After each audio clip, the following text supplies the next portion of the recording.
ప్రార్థన చేసుకుందాము. ప్రేమగల తండ్రి, కృపా కనికరం గల దేవా, యేసు ప్రభువు నామమున మీకు కృతజ్ఞతాస్తుతులు చెల్లిస్తా ఉన్నా. ప్రభా, ఈ సమయంలో ప్రభా మిమ్మల్ని స్తుతించే ఘనపరిచేటువంటి బాధ్యతను అభాగ్యులమైన మాకు అనుగ్రహించేందుకు మీకు కృతజ్ఞతలు చెల్లిస్తా ఉన్నా. తండ్రి, మీ ప్రేమ, మీ దయ, వాత్సల్యం బట్టి స్తోత్రాలు. నిత్య జీవక మాటలు ప్రతి ఒక్కరూ వినడానికి కొరకై మీరు ఇచ్చినటువంటి తరుణము, దినము, సమయాన్ని బట్టి మీకు స్తోత్రాలు. ఈ దినం మీ దయచేత, మీ కృప చేత ప్రభా సజీవులలో మమ్మల్ని ఉంచినందుకు స్తోత్రాలు చెల్లిస్తా ఉన్నా. దేవుని మాటలు వినగలిగేటువంటి ధన్యత మాకు ఇచ్చినందుకు స్తోత్రములు చెల్లిస్తూ, విని గ్రహించి మా హృదయంలో మీకు అర్పించి నిత్య రక్షణ పొందగలుగుటకు అనుగ్రహించవలసి మనవి చేస్తూ, కృపను చూపించవలసి మనవి చేస్తూ, వాతావరణాన్ని అంతటినీ మీ స్వాధీనించుకోవాల్సి మనవి చేస్తూ, యేసు ప్రభు నామమున ప్రార్థించి అడిగి వేడుచున్నావు తండ్రి. దేవుని వాక్యంలో నుండి కొన్ని మాటలు మనం చూసుకుందాం. యోహాను సువార్త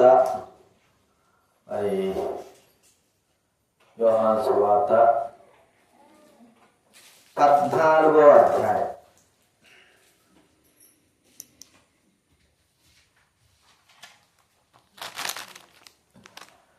యోహాను సువార్త 14వ అధ్యాయము మొదటి 2-3 వచనాలు మనం అందరం వరకాల చదువుకుందాం.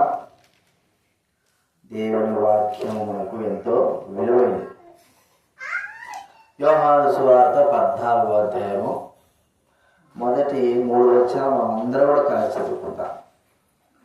మీ హృదయమును కలవరపడనీకుడి, దేవుని యందు విశ్వాసం ఉంచుచున్నారు, నా యందును విశ్వాసం ఉంచండి.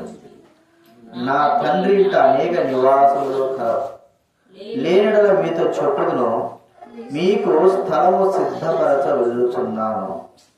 నేను వెళ్ళి మీకు స్థలము సిద్ధపరిచినడల నేనుండు స్థలంలో మీరు ఉండలాగున మరలా వచ్చి నా యొద్ద నుండుటకు మిమ్మల్ని తీసుకుని పోవదును. ఇక్కడ మన గత దినాలు చూసుకుంటూ వచ్చాము. నేను వెళ్ళు స్థలము అనగా మోక్ష మార్గం, మోక్షం. ప్రతి ఒక్కరికి ఆశ దేవుని దగ్గరికి వెళ్ళాలా, దేవుని దగ్గరికి వెళ్ళాలి అనేటువంటి ఆశ కలిగిన వారు, ఆశ లేని వారు ఉండలేదు. అందరికి ఆశ దేవుని దగ్గరికి వెళ్ళాలి, దేవునితో పాటు ఉండాలి. ఈ లోకం యొక్క శ్రమలు, కష్టాలు, బాధలు ఇవన్నీ కూడా మరి తీరిపోయిన తర్వాత సంతోషంగా దేవునితో ఉండాలంటే ఆశ, కోరిక. ఆలోచించగలిగితే వృద్ధులైన వారు ఎవరి జీవితంలో ఉన్నప్పుడు ఆయా పనులు చేసుకుంటారు. వృద్ధాప్యం వచ్చిన తర్వాత వారు సంతోషంగా మరి కొంత విశ్రాంతి తీసుకునేటువంటి సమయం వారికి కావాలి. కాబట్టి వారి మనస్సుకు, వారి జీవితానికి విశ్రాంతి కలిగేటట్లుగా మరి ఉండాలని కోరుకుంటారు. మన జీవితం కూడా దేవుడు సన్నిధికి చేరాలి. దేవుని సన్నిధి ఎలాంటిది అంటే గత దినాల్లో మనం చూసుకున్నాం.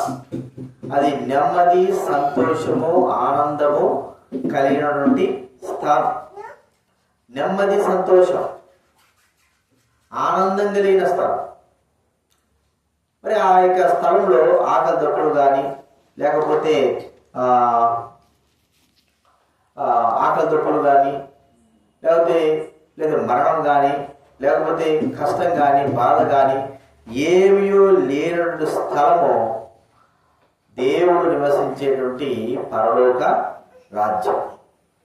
ఈ రాజ్యంలోకి వెళ్ళడానికి కొరకే మనమందరం సకల విధాలుగా సకలము ప్రయత్నం చేస్తుంటారు. ఈ ప్రయత్నాలన్నీ కూడా మంచి మంచి ప్రయత్నాలన్నీ కూడా దేవుని రాజ్యంలోకి వెళ్ళడానికి కొరకై ఏర్పాటు మరి నడిచే మార్గం. అయితే యేసుప్రభు అన్న మాట మనకు చాలా చక్కగా ఉంది. నేను నా తండ్రి దగ్గర వెళ్తున్నాను, నేను వెళ్ళి నాతో పాటు మీరు కూడా ఉండడానికి కొరకై నేను మరి ఆ పరలోక రాజ్యంలోకి నేను మిమ్మల్ని తీసుకుని వెళ్తాను అని ప్రభు మనతో మాట్లాడుతూ ఉన్నాడు. నేను మిమ్మల్ని తీసుకుని వెళ్తా, ప్రియమైన వాళ్ళారా, వచ్చి తీసుకుని వెళ్తాను. ఆ రాజ్యము ఎలాంటి వారు ఆ రాజ్యం స్వతంత్రించుకోగలరు? గత దినాలు మనం చూస్తూ వచ్చాం. అయితే ఈ దినాన ఆ రాజ్యం స్వతంత్రించుకోవాలి అంటే ఎలాగా? దైవ గ్రంథమే మనకు సరైన సమాధానం మనకు చెబుతా ఉంటుంది. చూడండి, లూకా రాసిన సువార్త 16వ అధ్యాయం 25వ వచనం. లూకా రాసిన సువార్త 16వ అధ్యాయము 25వ వచనం అందరం చదువుకుందాం. 16వ అధ్యాయము 25వ వచనం. అందుకు అబ్రహాము, కుమారుడా, నీవు నీ జీవిత కాలమందు నీకిష్టమైనట్టు సుఖము అనుభవించితివి, అలాగునని లాజరు కష్టము అనుభవించని జ్ఞాపకము చేసుకోము. ఇక్కడ పాతాళంలో ధనవంతుడు అనేటువంటి ఒక వ్యక్తి బాధపడతా ఉన్నాడు. ఈ లోకంలో ధనవంతుడు మంచి ధనము డబ్బు మరి ఉంది, తన ఇష్ట ప్రకారం మంచిగా చక్కగా జీవించాడు. ఒక సమయం వచ్చింది, మానవులందరూ వెళ్ళవలసినటువంటి ఆ మార్గము అనగా మరణం మార్గంలో తాను కూడా వెళ్ళాడు. అనగా మరణించిన వెంటనే తాను కన్నులు తెరిచి చూసే లోపల ఎక్కడున్నాడంటే పాతాళము అనేటువంటి స్థలంలో ఉన్నాడు.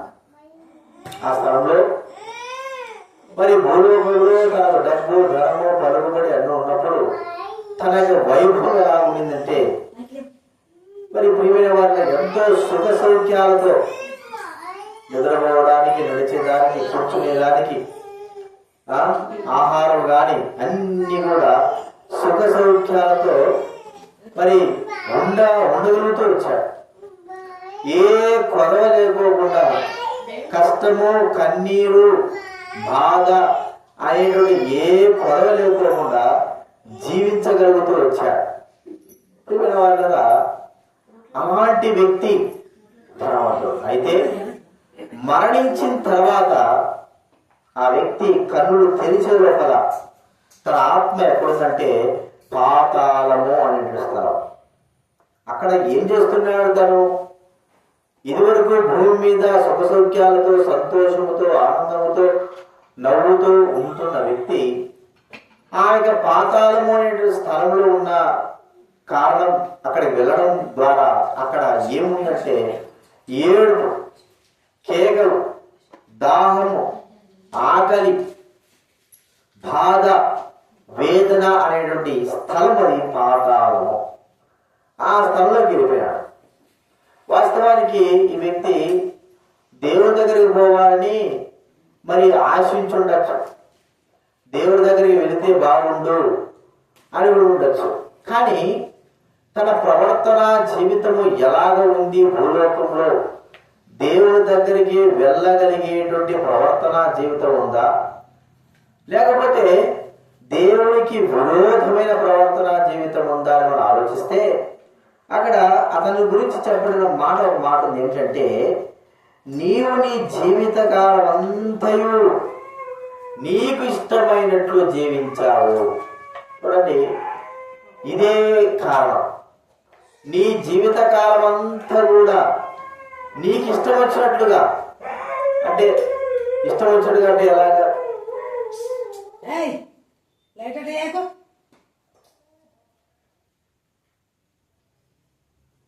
మీకు ఇష్టం వచ్చినట్టుగా అంటే ఎలాగా జీవించగలుగుతూ వచ్చాడంటే, తను ఆశించినట్లుగా తన యొక్క ప్రవర్తన మరి ఎంత మాత్రమే బాగలేదు.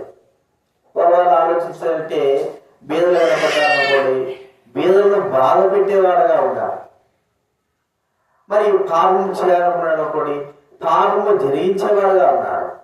మోసం చేయాలనుకున్నాడు మోసం చేసేవాడుగా ఉంటున్నాడు. అక్రమం చేయాలనుకున్నాడు అక్రమం చేసేవాడుగా ఉంటున్నాడు. ఇష్టం వచ్చిన జీవితము అంటే అలాంటిదే. పాపం చేయడము, ఇతరులు కొట్టడము, లేదా దొంగతనం చేయడము, లేదా మోసం చేయడము, లేదా అబద్ధాలు చెప్పడము, లేకపోతే ఇతరుల మీద ఏదో ఒక సాకు చెప్పడము, నిందించడము, ఇవన్నీ కూడా కోపపడము, అసూయపడము, ఇవన్నీ కూడా పాపపు క్రియలు. ఈ పాపపు క్రియలు విచ్చలవిడిగా తన ఇష్టం వచ్చినట్లుగా తన ఇష్టానుసారంగా జీవించినాడు. ప్రియమైన వారులారా, ఇలాంటి జీవితం కలిగిన వ్యక్తి తన జీవితంలో ఎలాంటి స్థితిలోకి వెళ్ళిపోయాడు అని మనం చూస్తే దౌర్భాగ్యం స్థితి. పాతాళంలో బాధపడుతున్న వ్యక్తి తన గురించి చెప్పబడిన మాట, ఇష్టం వచ్చినట్లుగా జీవించినావు. దీన్ని బట్టి మనకు అర్థం ఏంటంటే మోక్షానికి వెళ్ళే వ్యక్తి తన ఇష్ట ప్రకారంగా తన ఇచ్చ ప్రకారంగా జీవించకూడదు.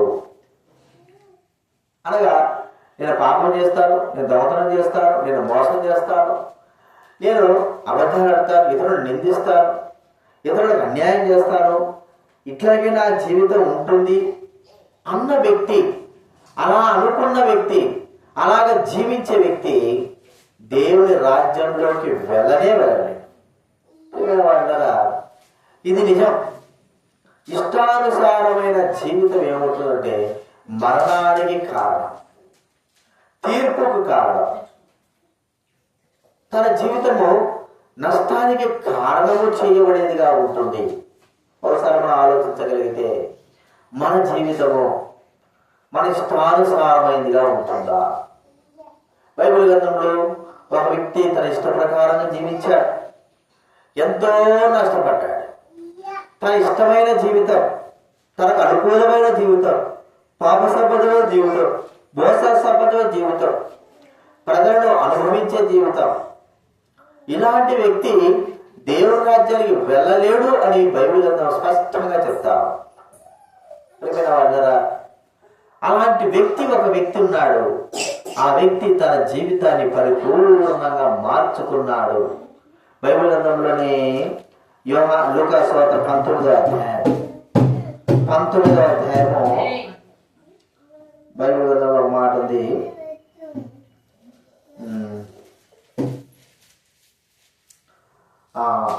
7వ వచనం చదువుతానండి. లూకా సువార్త 19వ అధ్యాయం 7వ వచనం. అందరూ అది చూచి ఈయన పాపి అయిన మనుషుని యొద్ద బస చేయ వెళ్ళని చాలా సనుగుకొనిది. ఇక్కడ జక్కయ్య అనేటువంటి ఒక వ్యక్తి ఉన్నాడు. ఆ వ్యక్తి ట్యాక్స్ కలెక్టర్, పన్నులు వసూలు చేసేటువంటి వ్యక్తిగా చూస్తా ఉంటున్నా. ఆ వ్యక్తి మరి తన జీవితంలో ఎంతో మందిని బాధ పెట్టాడు, ఎంతో మందిని అన్యాయంగా వారి డబ్బులు లాక్కున్నాడు, ఎంతో మంది కన్నీటికి బాధకి కారణమవుతూ వచ్చాడు.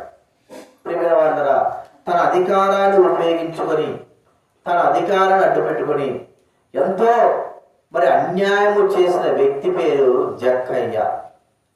మరి యేసు ప్రభు దినాల్లో ఈ వ్యక్తి బ్రతుకుంటూ వచ్చాడు. మరి ఆ వ్యక్తి జక్కయ్య గురించి ప్రజలైన వారు ఏమనుకునేవారంటే పాపాత్ముడండి, ఎంత మందిని బాధ పెట్టాడు, ఎంత మంది కన్నీరు దాచడానికి కారణమైనాడు, ఎంత మంది వేదన పొందుతున్నారు, ఎంతో మంది ఈ వ్యక్తి జీవితము నాశనము కావాలని కోరుకుంటున్నారు. అలాంటి వ్యక్తి పాపాత్ముడైనటువంటి జక్కయ్య తన ఇష్ట ప్రకారం జీవించాడు. ఒక దినాన దేవుడు తనతో మాట్లాడిన సందర్భాలు మనకు దైవ గ్రంథంలో చెప్పబడుతున్నాయి. యేసు ప్రభువు వారు వచ్చినప్పుడు యేసు ప్రభువు వారు ఒక మాట అన్నాడు, జక్కయ్య నేడు నీ ఇంట నేను ఉండాలి, నువ్వు దిగు త్వరగా, నువ్వు రా.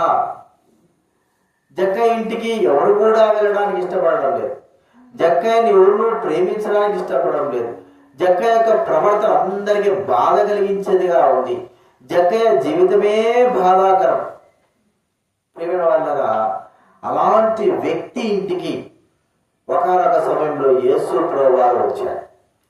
ప్రియమైన వాళ్ళగా ఒకసారి ఆలోచిస్తే, యేసు క్రీస్తు వారు ఏ దగ్గర ఎక్కడైతే అడుగు పెడతాడో అక్కడంతా దీవెనలే, ఆశీర్వాదమే, సంతోషమే. యేసు ప్రభువారు అడుగు పెట్టినటువంటి స్థలము ఏదైనా సరే, వ్యక్తి కావచ్చు, ఇల్లు కావచ్చు, ప్రదేశం కావచ్చు, ఏదైనా సరే ఆశీర్వాదానికి కారణం. జక్కయ్య ఇంట్లో అడుగు పెట్టాడు. పెట్టగానే ఆ అడుగు యేసు ప్రభువారు ఆ ఇంట్లో రాగానే జక్కయ్య హృదయంలో మార్పు జరిగింది. పరిపూర్ణంగా మార్చబడ్డాడు. కొత్త వ్యక్తి యొక్క అనుభవంలోకి జక్కయ్య రాగలుగుతూ వచ్చాడు. తన ఇష్టాలన్నీ కూడా తీసివేసుకున్నాడు. తన మోసాలన్నీ కూడా తీసివేసేసినాడు.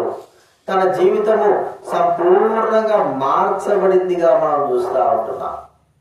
యేసు ప్రభువారు ఎప్పుడైతే జక్కయ్య ఇంట్లోకి వచ్చాడో, జక్కయ్య చెప్పే మాట ఏంటంటే, ప్రభువా, నేను ఎవరి యొద్దనైనా నా ఉద్యోగ రీత్యా నేను తీసుకునేటువంటి ట్యాక్స్ కలెక్టింగ్ లో డబ్బులు అన్యాయంగా నేను తీసుకుని ఉంటే సగము నేను మీకు ఇచ్చేస్తాను, వాళ్ళకి ఇచ్చేస్తాను. అంత మాత్రం కాదు, నా ఆస్తులు సగము కూడా పంచిపెట్టేస్తాను. ఎలాంటి మార్పు అండి ఇది? ఈ మార్పు ఏ వ్యక్తి చేయగలడు? ఇలాంటి యొక్క మార్పు ఏ వ్యక్తి మరి చేయగలడు? భూలోకంలో ఒక వ్యక్తిని మార్చడాలంటే మన వల్ల కాదు. మనము మన ఇష్ట ప్రకారంగా జీవించడానికి ఇష్టపడతాం. పిల్లలు కానీ పిల్లలు కూడా మనము వాళ్ళ ఇష్టానుసారంగా జీవించడానికి వదిలివేస్తాం. పెద్దలు కూడా వాళ్ళ ఇష్టానుసారంగా జీవిస్తాం. నా ఇష్టం నా ఇష్టం నా ఇష్టం అనేటువంటి మాట మనం ఎక్కువ వాడుతూ ఉంటాం. నిజమే, మన ఇష్టం ప్రాముఖ్యమే, కానీ ఆ ఇష్టం యొక్క స్థితిలో, ఆ ఇష్టంలో మన పాపము కూడా ఉంది అనేది మనం గుర్తించుకోవాలి. పాపము అనేది ఉండడం ద్వారానే మనుషుడు విచ్చలవిడిగా తన ఇష్టానుసారంగా జీవిస్తూ ఉంటున్నాడు, నడుస్తూ ఉంటున్నాడు. ప్రియమైన వాళ్ళారా, ఆ ఇష్టమే ఈ ధనవంతుడు జీవితంలో ఎంతో నష్టం కలిగించింది. ఎంతో మంది తన యొక్క ప్రవర్తన శైలి, ప్రవర్తన విధానాన్ని గుర్తించుకొని హెచ్చరించి ఉండొచ్చు, చెప్పి ఉండొచ్చు. ధనవంతుడు మారలేదు. ప్రియమైన వాళ్ళ, జక్కయ్య అనే వ్యక్తి కూడా ఎంతో మంది చెప్పి ఉండొచ్చు.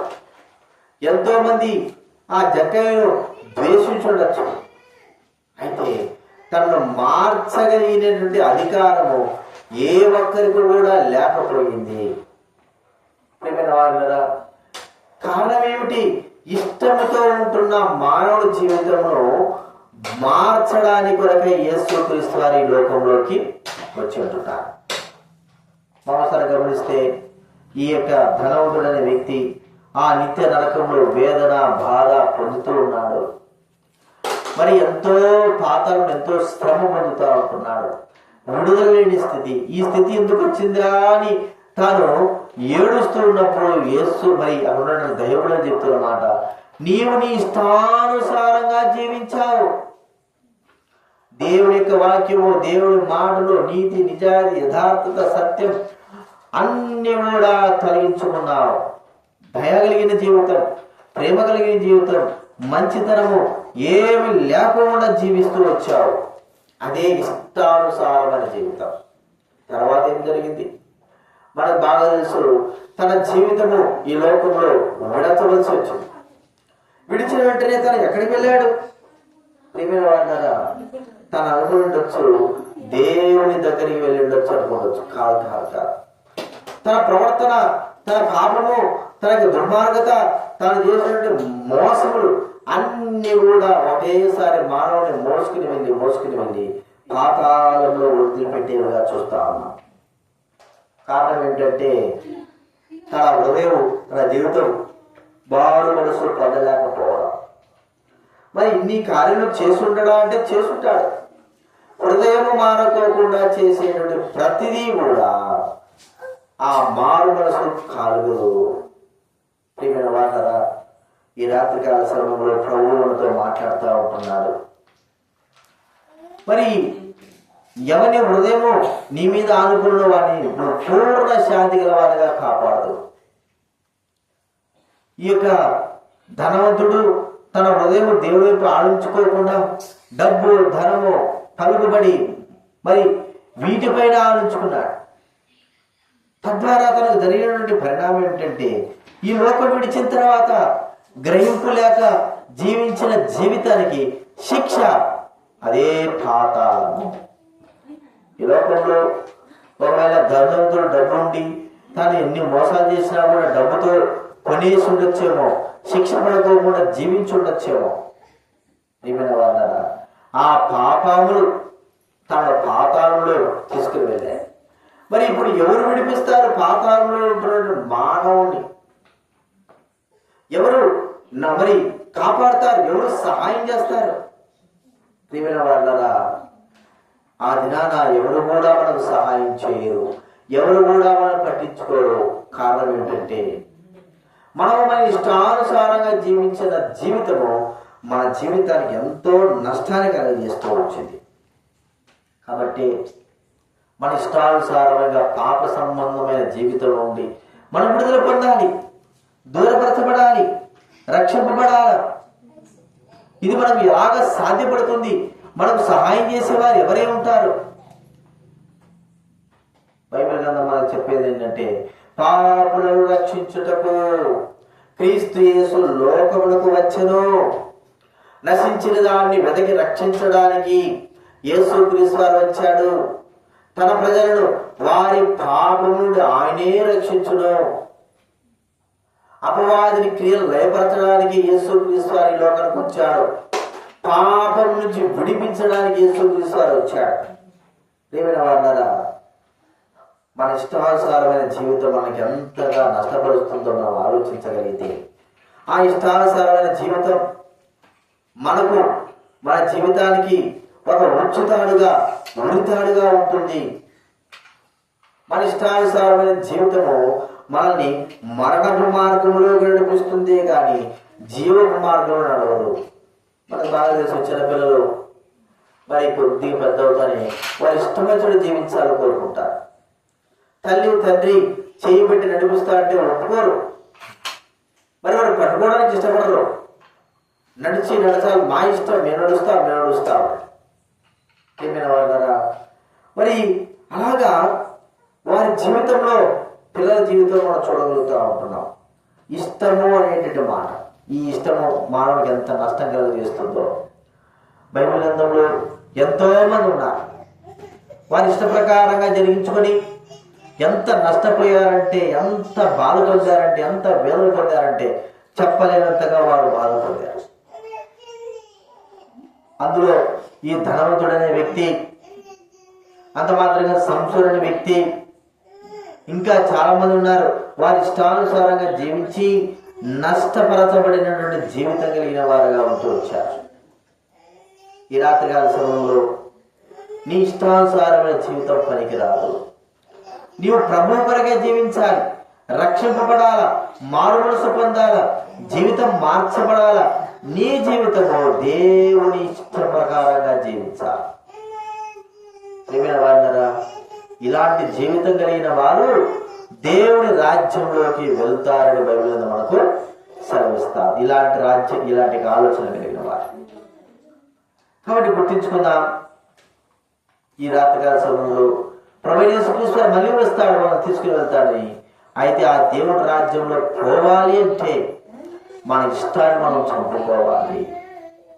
మన ఇష్టాన్ని, మన ఆరోగ్యం బాగుండాలంటే, ఏదైనా మనకు రోగాలు వచ్చిన బీపీ కానీ, షుగర్ కానీ, ఏదైనా రోగాలు వస్తే మన ఆరోగ్యం బాగుండాలంటే ఆ యొక్క దానికి ఫుడ్కు సంబంధించి మనం తినకోకుండా కొంచెం నిష్టగా ఉంటేనే మన ఆరోగ్యం బాగుపడుతుంది. అలాగే మన పాపం పోవాలి అంటే ప్రభువు చెంత తప్ప ఎక్కడ కూడా మనకు పాపము పోదు. యేసు ప్రభువే పాప క్షమాపణ కలిగించేవాడు.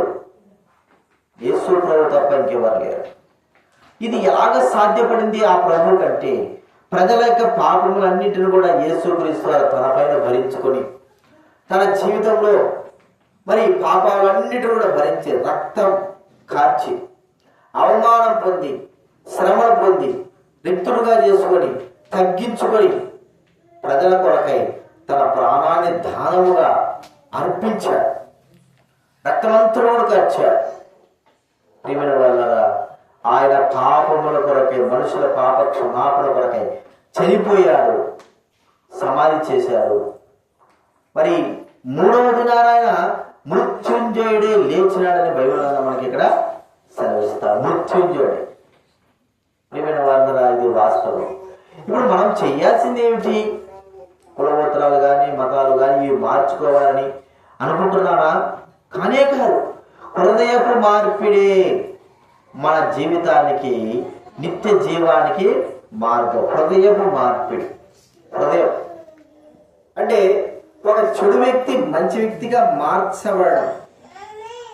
బైబిల్ అంతా చెప్తా ఉంది, ఇది మనుషులకు అసాధ్యమే.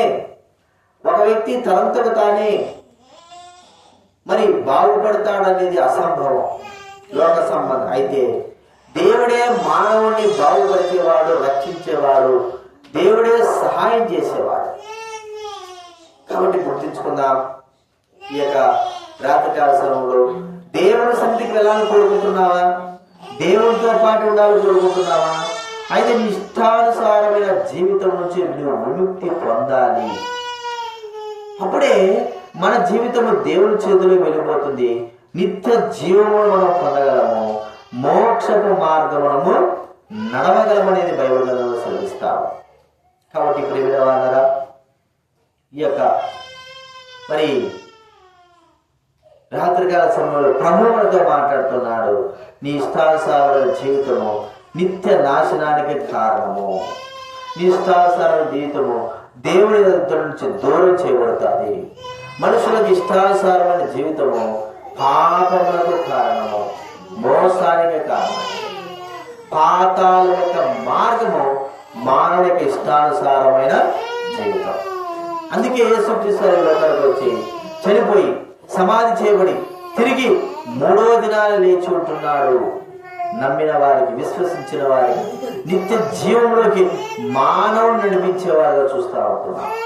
ఇలా నీకు ఆశగా అయితే ఆ ప్రభువైన యేసునందు నీ విశ్వాసం ఉంచి, ప్రభువా నేను పాపిని, నా పాపము క్షమించు, నా ఇష్టానుసారమైన జీవితం తొలగించు, నీ ఇష్టమే నాకు కావాలి, నీ చిత్తమే నాకు కావాలని మనం ఎప్పుడైతే ప్రార్థిస్తామో మనం రక్షిస్తాడు, కాపాడతాడు, భద్రపరుస్తాడు. కాబట్టి ఆ ప్రభువైన యేసునందు విశ్వాసం ఉంచు, నీవు నీ ఇంటి వారు గొప్ప ఆత్మరక్షణ పొందుతారని బైబిల్ మనకు సెలవిస్తాం. మీ నిమిత్తం కూడా మేము ప్రార్థిస్తాం. ప్రేమగల తండ్రి, పరిశుద్ధులైన మా దేవ, యేసు ప్రభు నామమున మీకు కృతజ్ఞతాస్తుతులను చెల్లిస్తా ఉన్నాం. ఈ సమయంలో ప్రభు మరి కుటుంబాన్ని దీవించాల్సి దేవా, మనుషుల జీవితంలో మార్చగలిగే దేవుడు, మనిషికి సహాయం చేయగలిగే దేవుడు, మనిషికి రక్షణ ఇచ్చే దేవుడు ప్రభు, మీరు కృప చూపే దేవుడికి వందనాలు చెల్లిస్తా ఉంటున్నాం. ఇష్టానుసారమైన జీవితం మానవునికి దూరం కావాలని మీరు సెలవిస్తూ ఉంటున్నారు. ఆ ఇష్టానుసార జీవితం మానవుని మరి తన జీవితం తనను నిత్య నాశనానికి తీసుకుని వెళ్ళేదిగా బైబిల్ గ్రంథం సెలవిస్తా ఉంది. మానవుని యొక్క పాప క్షమాపణ కొరకు ఈ లోకంలో మీరు బలి అర్పించారు ప్రభా, చనిపోయారు, సమాధి చేయబడ్డారు. నమ్మిన వ్యక్తి జీవితంలో నిత్య జీవం అనుగ్రహిస్తా అన్నారు. ధనవంతుడు తన ఇష్ట ప్రకారం జీవిస్తూ ఇచ్చాడు, తద్వారా తను ఎంత నష్టపడ్డాడో దైవగ్రంథం సెలవిస్తా ఉంది. పాపమును అపరాధములలో అలాగే జీవించాడు. కాబట్టి ప్రభా మరి అలాంటి యొక్క వ్యక్తులుగా మానవులు ఉండకుండా సహాయం చేయండి, కనికరించండి, రక్షించండి. ఆ యొక్క ప్రభా జక్కయ్య తన జీవితంలో నిత్య జీవం కొరకై తను ఇష్టానుసారమైన జీవితం అంతా వదులుకొని రక్షింపబడి మానవలసి పొందారు. మీరు తన జీవితంలోకి వచ్చినందుకు ప్రభా ఇలాంటి కార్యమే అనేకుల హృదయాల్లో వినగలిగిన వారందరి హృదయాల్లో మీరు రక్షణా కార్యం జరిగించవలసి వేడుకుంటున్నాం. పాప క్షమాపణ జరిగించవలసి వేడుకుంటున్నాం. కృతజ్ఞత చెల్లిస్తూ మహిమ, ఘనత, స్తుతి, ప్రభావం మీరు చెల్లిస్తూ యేసు నామమున ప్రార్థించి వేడుచున్నాము తండ్రి. ఆమేన్. తండ్రి దేవుని ప్రేమ, యేసుక్రీస్తు కృప, పరిశుద్ధాత్మ సహవాసం చేరువచ్చిన మనకు సకల పరిశుద్ధులకు ఇప్పుడెల్లప్పుడూ సదాకాలం తోడైండుగాక.